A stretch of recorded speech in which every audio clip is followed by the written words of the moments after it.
ভাই একটা কাজ আছে, একটা কাজ দিয়েন। কাজ দিছি, সে কাজ করা শুরু করেছে। ওই কাজ নিয়েই সে ব্যস্ত।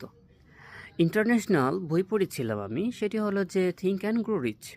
ওই বইটি হচ্ছে নেপোলিয়ন হিল লিখেছিলেন, এবং এই বইটি বিভিন্ন দেশের প্রেসিডেন্ট পড়েছে, বিভিন্ন বড় বড় লিডার তারাও পড়েছে এবং বিভিন্ন মতামত দিয়েছে এবং উপকৃত হয়েছে। আসলে অসাধারণ বইটি। আমি যে কথাটি বলছি, যে কাজ করার পূর্বে প্রফেশন মানে চয়েস করার পূর্বে প্রফেশনের সম্পৃক্ত হতে হয়। মানে কাজ করার পূর্বে কাজ করতে হয়। যেমন আপনার কি পছন্দ, আপনার জীবনের গোল কি, তা বিবেচনা করে আপনাকে কাজের সাথে যুক্ত হতে হবে। আপনি একটি কাজ পেয়েছেন, আপনি ওই কাজ করা শুরু করেছেন, ওই কাজ নিয়ে যদি আপনি ফিউচার করেন, তখন দেখা যায় কি জীবনে তেমন উন্নতি করা যায় না।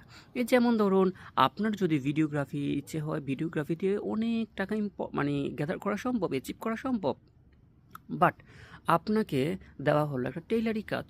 আপনি টেইলারি কাজ করতেছেন, ওখানে আপনার বোরিং লাগে, বাট কাজে মনোযোগ নেই। এমত অবস্থায় দেখা যাচ্ছে যে আপনি ওই কাজে উন্নতি করতে পারতেছেন না, আর আপনার ইন্টেনশন, মনের মানসিকতার ভালো লাগা যে বিষয়টা, তা থেকে আপনি বিচ্যুত হয়ে যাচ্ছেন।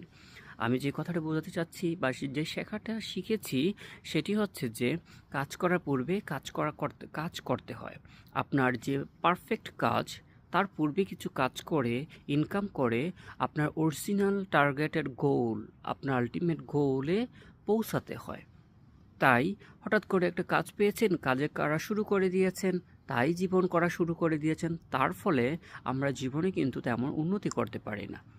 সো সকল কথা ঊর্ধ্বে কথাটি এক বাক্যে যদি বলতে চাই, সে কথাটি হচ্ছে কাজ করার পূর্বে কাজ করতে হয়।